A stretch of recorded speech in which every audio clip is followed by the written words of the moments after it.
ವೀಕ್ಷಕರೇ, ಈ ದಿನದ ಗುರುಪೌರ್ಣಿಮೆ ವಿಶೇಷವಾಗಿ ನಾವೀಗ ಬಂದಿರತಕ್ಕಂತಹ ಜಾಗ ಬಂದು ಬೆಂಗಳೂರಿನ ತ್ಯಾಗರಾಜ ನಗರದಲ್ಲಿರ್ತಕ್ಕಂತಹ ಶಾಂತಿಧಾಮ ಅಂತಾನೆ ಹೆಸರಾಗಿರ್ತಕ್ಕಂತಹ ಶಿರಡಿ ಸಾಯಿಬಾಬಾ ಸನ್ನಿಧಾನಕ್ಕೆ ಬನ್ನಿ. ನಾವು ಕೂಡ ಈ ವಿಶೇಷವಾದಂತಹ ಅಲಂಕಾರಗಳನ್ನ, ಗುರು ದರ್ಶನವನ್ನ ಪಡೆದು ಪಾವನವಾಗೋಣ.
ವೀಕ್ಷಕರೇ, ಈಗ ಈ ತ್ಯಾಗರಾಜ ನಗರದಲ್ಲಿರ್ತಕ್ಕಂತಹ ಸಾಯಿಬಾಬಾ ಸ್ವಾಮಿ ಏನು ದೇವಸ್ಥಾನ ಇದೆ, ಇಲ್ಲಿ ಕಮಿಟಿ ಮೆಂಬರ್ ಶ್ರೀಕಾಂತ್ ಅನ್ನೋರು ನಮ್ಮೊಟ್ಟಿಗೆ ಮಾತಾಗಿದ್ದಾರೆ. ಎಷ್ಟು ವರ್ಷದ ಇತಿಹಾಸ ಇದೆ, ಈ ದಿನದ ವಿಶೇಷ ಏನೇನೆಲ್ಲ ಇದೆ, ಮತ್ತೆ ಈ ದಿನದ ವಿಶೇಷ ಅಲಂಕಾರದ ಬಗ್ಗೆ ಕೂಡ ಸಾಕಷ್ಟು ಮಾಹಿತಿಯನ್ನ ನಮ್ಗೆ ಕೊಡ್ತಾರೆ. ಬನ್ನಿ, ಅವ್ರನ್ನ ಸ್ವಾಗತ ಮಾಡಿ. ನಮಸ್ತೆ ಸರ್. ನಮಸ್ಕಾರ ಮೇಡಮ್. ನಮ್ಮ ಭಕ್ತಸಿರಿ ವಾಹಿನಿಗೆ ನಿಮ್ಗೆ ಸ್ವಾಗತ. ಈ ದಿನ ವಿಶೇಷವಾಗಿ ಗುರುಪೌರ್ಣಿಮೆ, ನಿಮ್ಮ ದೇವಸ್ಥಾನದಲ್ಲಿ ಆಗುವಂತ ಆಚರಣೆಗಳು, ಇದರಲ್ಲಿ ಬರುವಂತ ಒಂದಷ್ಟು ಏನು ಕಾರ್ಯಕ್ರಮಗಳನ್ನ ಹಮ್ಮಿಕೊಂಡಿದ್ರಿ, ಅದ್ರ ಬಗ್ಗೆ ನಮ್ಮ ಭಕ್ತಸಿರಿ ವಾಹಿನಿಯ ವೀಕ್ಷಕರಿಗೆ ನಿಮ್ಮ ನುಡಿಗಳಲ್ಲಿ. ಧನ್ಯವಾದಗಳು. ಎಲ್ರಿಗೂ ನಮಸ್ಕಾರ. ಜೈ ಸಾಯಿರಾಮ್. ನಾನು ಡಿ ಶ್ರೀಕಾಂತ್ ಅಂತ. ಅನೇಕ ವರ್ಷಗಳಿಂದ ನಾನಿಲ್ಲಿ ಸಾಯಿ ಭಕ್ತನಾಗಿ ಬರ್ತಾ ಇದ್ದೀನಿ. ಈಗ ನಿವೃತ್ತಿ ನಂತರ ನಾನು ಪ್ರತಿದಿನ ಬಂದು ಸೇವೆ ಮಾಡ್ತೀನಿ. ಇಲ್ಲಿ ನಮ್ಮ ಪರಮ ಪೂಜ್ಯ ಶ್ರೀ ರಾಧಾಕೃಷ್ಣ ಸ್ವಾಮೀಜಿಯವರು 1954ರಿಂದ ಗುರುಪೂರ್ಣಿಮೆಯನ್ನು ಆಚರಿಸ್ಕೊಂಡು ಬರ್ತಾಯಿದ್ರು. ಅವ್ರ ಕಾಲಾನಂತರ, ಅಂದರೆ ಅವರು ದೇಹ ಬಿಟ್ಟ ನಂತರ 1980ರಿಂದ ಇಲ್ಲಿ ಸತತವಾಗಿ ಪ್ರತಿ ವರ್ಷ ಅತ್ಯಂತ ವಿಜೃಂಭಣೆಯಿಂದ, ಉತ್ಸಾಹದಿಂದ ನಾವು ಗುರುಪೂರ್ಣಿಮೆ ಆಚರಿಸ್ಕೊಂಡು ಬರ್ತಾ ಇದ್ದೀವಿ. ಗುರುಪೂರ್ಣಿಮೆ ಅಂದರೆ ವ್ಯಾಸ ಪೂರ್ಣಿಮೆ ಅಂತ ಕೂಡ ಹೇಳ್ತಾರೆ. ಅಂದರೆ ವೇದವ್ಯಾಸರು ಹುಟ್ಟಿದಂಥ ಆಷಾಢ ಶುಕ್ಲ ಪೌರ್ಣಿಮೆ ದಿನ ಗುರುಪೂರ್ಣಿಮೆ ಅಂತ ಆಚರಿಸ್ತಾ ಇದ್ದೀವಿ. ಇಲ್ಲಿ ಸಾಯಿಬಾಬಾ ಮಂದಿರದಲ್ಲಿ, ತ್ಯಾಗರಾಜ ನಗರದಲ್ಲಿರೋ ಸಾಯಿಬಾಬಾ ಮಂದಿರದಲ್ಲಿ ಅನೇಕ ಚಟುವಟಿಕೆಗಳು ನಡೀತಾ ಇದೆ. ಗುರುಪೂರ್ಣಿಮೆ ಅಂದರೆ ವಿಶೇಷವಾದ ಅಲಂಕಾರ ಇದ್ದೇ ಇರುತ್ತೆ. 2 ದಿನ ಸತತವಾಗಿ ಕಾರ್ಯಕ್ರಮಗಳು ನಡೆಯುತ್ತೆ. ಇವತ್ತು ವ್ಯಾಸ ಮಂಡಲ ಅಂತ ಸ್ಥಾಪನೆಯಾಗಿ ವ್ಯಾಸ ಪೂಜೆ ಆಗುತ್ತೆ, ಗುರುಗಳಿಗೆ ಪೂಜೆ ಆಗುತ್ತೆ. ನಾಳೆ ಸತತವಾಗಿ 12 ಗಂಟೆಗಳ ಕಾಲ ಭಜನೆ ಕಾರ್ಯಕ್ರಮಗಳಿರುತ್ತೆ. ಸಾವಿರ ಲಕ್ಷ ಸಂಖ್ಯೆಯಲ್ಲಿ ಭಕ್ತರು ಬಾಬಾರವರ ದರ್ಶನ ಪಡೆದು ಸದ್ಗುರುಗಳ ಒಂದು ಕೃಪೆಗೆ ಪಾತ್ರರಾಗಬೇಕು ಅಂತ ಕೇಳ್ಕೊತೀನಿ.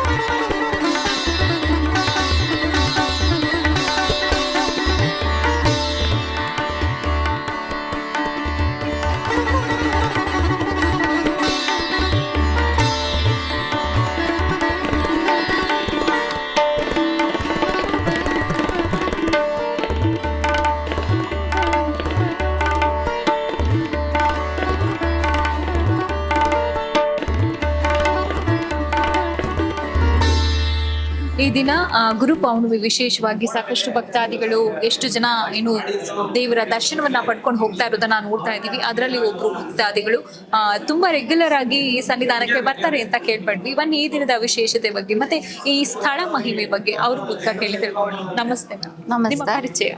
ನಾನು ರಾಮವಳ್ಳಿಯಿಂದ ಬಂದಿರುವಂಥದ್ದು.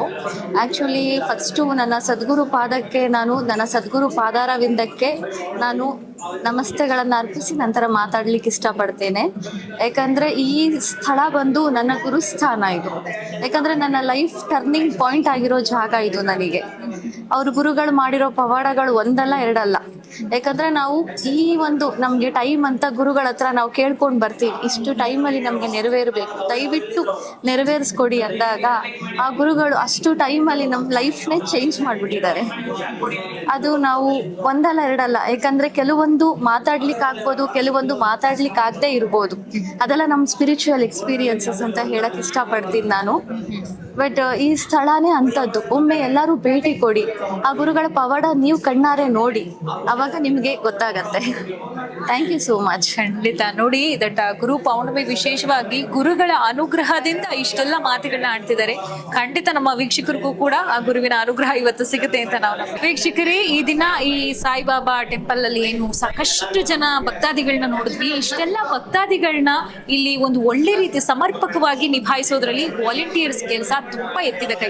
ಅಲ್ಲಿ ನಮ್ಮ ಪಾರ್ಕಿಂಗ್ ಇಂದ ನೋಡ್ತಾ ಇರ್ಬೋದು, ಸಾಕಷ್ಟು ಜನ ವಾಲಂಟಿಯರ್ಸ್ ಇದ್ದಾರೆ. ಇಲ್ಲಿ ಕೂಡ ನಮ್ಮ ಮಹಿಳಾ ವಾಲಂಟಿಯರ್ಸ್ ಒಂದಷ್ಟು ಜನ ನಮಗೆ ಈ ಸಮಯಕ್ಕೆ ದೊರಕಿದ್ದಾರೆ. ಬನ್ನಿ ಅವ್ರನ್ನ ಕೇಳೋಣ, ಎಷ್ಟು ವರ್ಷಗಳಿಂದ ಈ ಸೇವೆಯಲ್ಲಿ ನಿರತರಾಗಿದ್ದಾರೆ ಅಂತ. ನಮಸ್ತೆ ಮ್ಯಾಮ್. ನಮಸ್ತೆ ಮ್ಯಾಮ್. ಭಕ್ತಿ ಸಿರಿ ವಾಹಿನಿಗೆ ಸ್ವಾಗತ. ಈ ದಿನದ ಗುರು ಪೌರ್ಣಮಿ ವಿಶೇಷ. ಇಷ್ಟು ಜನ ನಮ್ಮ ಮಹಿಳಾ ಮಂಡಳಿಯವರು ವಾಲಂಟಿಯರ್ ಆಗಿ ಬಂದಿದ್ದೀರಿ. ದಯಮಾಡಿ ನಮ್ಮ ವೀಕ್ಷಕರಿಗೆ ನಿಮ್ಮ ಮಾತಿನಲ್ಲಿ ಈ ದಿನ ವಿಶೇಷವಾಗಿ ದೇವಸ್ಥಾನದ ಬಗ್ಗೆ ಆಗಿರ್ಬೋದು, ಕಾರ್ಯಕ್ರಮದ ಬಗ್ಗೆ ಆಗಿರ್ಬೋದು ತಿಳಿಸ್ಬೇಕಾಗುತ್ತೆ. ಎಲ್ಲರಿಗೂ ನಮಸ್ಕಾರ. ನಾನಿಲ್ಲಿ ಸ್ವಯಂ ಸೇವಕಿಯಾಗಿ ಮಾಡ್ತೀನಿ. ನನ್ನ ಹೆಸರು ಶಾರದಾ ಅಂತ ಹೇಳಿ. ನನಗೆ ತುಂಬ ಹೆಮ್ಮೆ ಇದೆ ಈ ಸ್ಥಾನದಲ್ಲಿ ನಿಂತಿದ್ದೀನಿ ಅಂತ ಹೇಳಿ. ಈ ದೇವಸ್ಥಾನದ ಬಗ್ಗೆ ಹೇಳಬೇಕು ಅಂದರೆ ಎಲ್ಲ ಕಷ್ಟಗಳು ಪರಿಹಾರ ಆಗೋ ಜಾಗ ಇದೆ. ಆಮೇಲೆ ನಾವು ಏನಾದರೂ ಕೆಲಸ ಮಾಡಬೇಕು ಅಂತ ಅಂದ್ಕೊಂಡು ಇಲ್ಲಿ ಬಂದು ಕಾಲಿಟ್ಟಿದ ತಕ್ಷಣ ಭಗವಂತನ ಪಾದತ್ತ ನಾವು ಶರಣಾಗ್ಬಿಟ್ರೆ ಅವರೇ ನಮ್ಮ ಜೊತೆಲಿ ಇರ್ತಾರೆ, ಯಾವಾಗಲೂ ಇರ್ತಾರೆ. ಇಲ್ಲಿ ಏನು ಗುರುಪೂರ್ಣಿಮೆ ಸ್ಪೆಷಲ್ ಅಂತ ಅಂದರೆ ಎಲ್ಲ ದೇವಸ್ಥಾನಕ್ಕಿಂತ ಯುನೀಕ್ ಆಗಿ ಡೆಕೋರೇಷನ್ ಮಾಡ್ತಾರೆ. ಆಮೇಲೆ ಅಲ್ಲಿ ವಾಸ್ತು ಪೂಜೆ ಬೇರೆ ಮಾಡ್ತಾರೆ. ಆಮೇಲೆ ಇಲ್ಲಿ ನಾನು ಎಲ್ಲ ದೇವಸ್ಥಾನದಲ್ಲೂ ಸೇವೆ ಮಾಡ್ತೀನಿ. ಆದರೆ ಈ ದೇವಸ್ಥಾನದಲ್ಲಿ ಏನು ಸ್ಪೆಷಲ್ ಅಂದರೆ ಒಂದು ಸ್ವಯಂ ಸೇವಕರಿಗೂ ಕೂಡ ಅದೇ ಗೌರವನ ಕೊಡ್ತಾರೆ. ಯಾರು VIP ಇರ್ತಾರೆ, ಯಾರು VIP ಇಲ್ದಿರೋರು ಕೂಡ ಸ್ವಯಂ ಸೇವಕರಿಗೆ ಅವರು ಸಮವಾಗಿ ಎಲ್ಲರಿಗೂ ಅದನ್ನು ಮಾಡ್ತಾರೆ. ಈ ದೇವಸ್ಥಾನದ ವಿಶಿಷ್ಟ ಏನು ಅಂದರೆ ಪ್ರತಿ ವರ್ಷ ಒಂದ್ಸತಿ ಮಾಡಿದ ಡೆಕೋರೇಷನ್ ಮತ್ತೆ ಇನ್ನೊಂದ್ಸತಿ ಮಾಡೋದೇ ಇಲ್ಲ. ಎಲ್ಲ ಜನ ಬರೋದೇನು ಅಂದರೆ ಅವರು ಮನಸ್ಸಲ್ಲಿ ಅಂದ್ಕೊಂಡು ಹಾಕಿರೋ ಕಾಣಿಕೆಯನ್ನು ಸದುಪಯೋಗ ಮಾಡೋದಕ್ಕೋಸ್ಕರನೇ ನಮ್ಮನ್ನ ಎಲ್ಲಾನು ಸಂತೋಷ ಪಡಬೇಕು, ಹಾಗೆ ಬಂದಿರೋ ಭಕ್ತಾದಿಗಳಿಗೆ ಸಂತೋಷ ಕೊಡಬೇಕು ಅಂತಾನೆ ಪ್ರತಿ ವರ್ಷನೂ ಬೇರೆ ಬೇರೆ ವಿಧವಾಗಿ ಮಾಡ್ತಿದ್ದಾರೆ. ಇಲ್ಲಿ ಸ್ವಯಂ ಸೇವೆ ಮಾಡೋದು ಅಷ್ಟು ಸುಲಭ ಅಲ್ಲ. ಒಬ್ಬ ಮನುಷ್ಯ ನಾನು ಅನ್ನೋದು ಬಿಡಬೇಕು. ಆಗ ಬಿಟ್ಟರೆ ಮಾತ್ರನೇ ಇಲ್ಲಿ ಸ್ವಯಂ ಸೇವೆ ಮಾಡೋಕ್ಕಾಗೋದು. ಇಲ್ಲಿ ನಾನು ದೊಡ್ಡವನು, ನಾನು ಇಲ್ಲಿ ಚಿಕ್ಕವನು ಅನ್ನೋದು ಏನೂ ಇಲ್ಲ. ಇಲ್ಲಿ ನಮ್ಮ ಮನಸ್ಸು ಭಗವಂತನ ಮೇಲೆ ಮಾತ್ರನೇ ಇರಬೇಕು. ಇದು ಒಂದು ಒಳ್ಳೆ ವಿಚಾರ. ಆಮೇಲೆ ಇಲ್ಲಿ ಬರೀ ಹೆಣ್ಣು ಮಕ್ಕಳು ಮಾತ್ರ ಕೆಲಸ ಮಾಡಲ್ಲ. ಇಲ್ಲಿ ಭಜನೆ ನಡೆಯುತ್ತೆ. ನಾಳೆ ಫುಲ್ಲು ಅಖಂಡ ಭಜನೆ ನಡೆಯುತ್ತೆ, ರಾತ್ರಿವರೆಗೂ ಇರುತ್ತೆ, ಬೆಳಗ್ಗೆಯಿಂದ ರಾತ್ರಿವರೆಗೂ ಇರುತ್ತೆ. ಇಲ್ಲಿ ಯಾರ್ಯಾರಿಗೆ ಹಾಡ ಹೇಳ್ಬೇಕು ಆಸಕ್ತಿ ಇದೆಯೋ ಅವರೆಲ್ಲರೂ ಬರ್ತಾರೆ. ಎಲ್ಲರೂ ಮಹಿಳಾ ಸಂಘಗಳನ್ನೂ ಕರ್ಕೊಂಡು ಬರ್ತಾರೆ, ಬಂದು ಇಲ್ಲಿ ಭಜನೆನೂ ಮಾಡ್ತಾರೆ. ಎಷ್ಟೋ ಜನಕ್ಕೆ ಇಲ್ಲಿ ಬಂದು ಭಜನೆ ಮಾಡಿನೂ ಅವ್ರ ಜೀವನದಲ್ಲಿ ತುಂಬ ಚೆನ್ನಾಗಿ ಆಗಿದ್ದಾರೆ. ಆಮೇಲೆ ಇಲ್ಲಿ ಸ್ವಯಂ ಸೇವಕರು ಸುಮಾರು ಗಂಡು ಮಕ್ಕಳು ಹೆಣ್ಮಕ್ಳು ತುಂಬ ಜನ ಇದ್ದಾರೆ. ಕೆಲವರು ಪಾದರಕ್ಷೆ ಮಾಡ್ತಾರೆ, ಕೆಲವರು ನೀರು ಕೂಡ ಕೆಲಸ ಮಾಡ್ತಾರೆ, ಕೆಲವರು ಕ್ಯೂ ಮೇಂಟೆನೆನ್ಸ್ ಮಾಡ್ತಾರೆ, ಕೆಲವರು ಹೂವಿನ ಡೆಕೋರೇಷನ್ಗೆ ಸಹಾಯ ಮಾಡ್ತಾರೆ. ಗುರುಪೂರ್ಣಿಮೆ ಆಗಕ್ಕೆ ಮುಂಚೆನೂ ಸ್ವಯಂ ಸೇವಕರು ಇಲ್ಲಿ ಕೆಲಸ ಮಾಡ್ತಾರೆ, ಗುರುಪೂರ್ಣಿಮೆ ಆದಮೇಲೂ ಕೆಲಸ ಮಾಡ್ತಾರೆ. ಇಲ್ಲಿ ಹೇಗಿರುತ್ತೆ ಅಂದರೆ ಹಬ್ಬದ ವಾತಾವರಣ ಇರುತ್ತೆ. ಈ ಗುರುಪೂರ್ಣಿಮೆ ಬರ್ತಿದ್ದಂಗೆ ಒಂದು ವಾರಕ್ಕೆ ಮುಂಚೆನೇ ಸಂಭ್ರಮ ಸ್ಟಾರ್ಟ್. ಯಾವಾಗ ಗುರುಪೂರ್ಣಿಮೆ ಆಗೋಗುತ್ತೋ ಅದಾದ್ಮೇಲೂ ನಾವು 1 ತಿಂಗಳು, 1 ವಾರ, 10 ದಿನ ಡೆಕೋರೇಷನ್ ಹಾಗೆ ಇಟ್ಟಿರ್ತೀವಿ.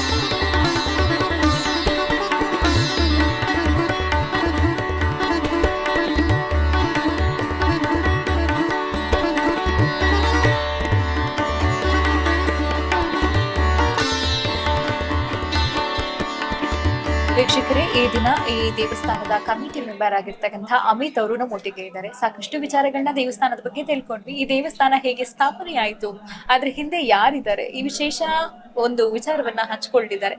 ಬನ್ನಿ ಕೇಳಿ ತಿಳ್ಕೊಳ್ಳೋಣ. ನಮಸ್ತೆ ಸರ್. ಓಂ ಸಾಯಿರಾಮ್. ಓಂ ಸಾಯಿರಾಮ್. ಈ ದೇವಸ್ಥಾನ ಸ್ಥಾಪನೆ ಮಾಡೋದು ಪೂಜೆ ನಮ್ಮ ಗುರುಗಳಾದ ಶ್ರೀ ರಾಧಾಕೃಷ್ಣ ಸ್ವಾಮೀಜಿಯವರು.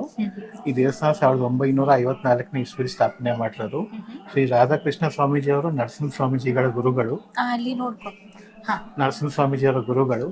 ರಾಧಾಕೃಷ್ಣ ಸ್ವಾಮೀಜಿ ಹಾಗೂ ನರಸಿಂಹ ಸ್ವಾಮೀಜಿಯವರು ಬಾಬಾ ಬಗ್ಗೆ ಎಂಟೈರ್ ಸೌತ್ ಇಂಡಿಯಾಲಿ ಪ್ರಚಾರ ಮಾಡಿದ್ದಾರೆ.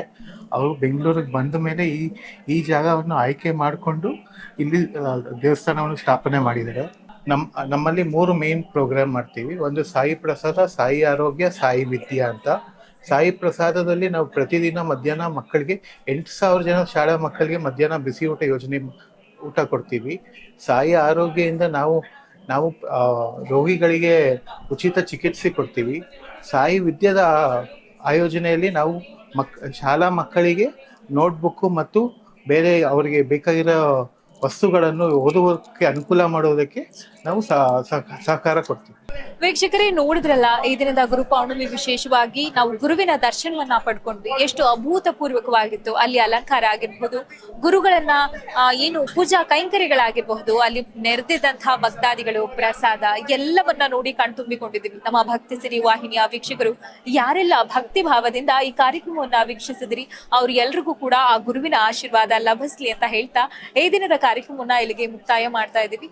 ಮತ್ತೊಂದು ಧಾರ್ಮಿಕ ಕಾರ್ಯಕ್ರಮಗಳನ್ನ ಹೊತ್ತು ನಾನು ಋಷಿಕಾನ ನಿಮ್ಮ ಮುಂದೆ ಆದಷ್ಟು ಬೇಗ ಹಾಜರಾಗ್ತೀನಿ ಅಂತ ಹೇಳ್ತಾ, ಅಲ್ಲಿವರೆಗೂ ನಮ್ಮ ಭಕ್ತಿ ಸಿರಿ ವಾಹಿನಿಯ ಹೀಗೆ ವೀಕ್ಷಿಸ್ತಾ ಇರಿ.